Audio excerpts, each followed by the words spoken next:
Hello guys, সবাই কেমন আছেন? আশা করি সবাই অনেক ভালো।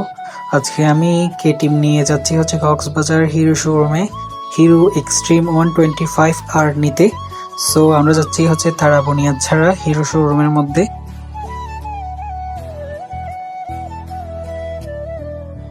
আরে তো মানুষ, ফাইনালি মানুষের যাওয়ার পর গাড়িটা সাইড করে রাখি পার্কিং করে। এটাই হচ্ছে হিরো শোরুম তারা বুনিয়াদছড়া।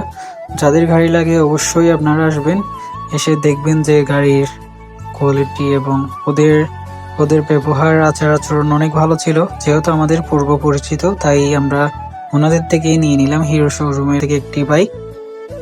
আমাদের যেহেতু ড্রাইভিং লাইসেন্স ছিল না, তো আমরা কাগজ পেয়ে তো আমরা গাড়ি রেজিস্ট্রেশন করাতে পারি নাই, ওয়ান টেস্ট অবস্থায় নিয়ে নিলাম। তো আমাদের রাস্তায় চালিয়ে দেখতেছি যে কেমন ফিলিংস, গাড়ির টান টান কেমন সবকিছু দেখতেছিলাম।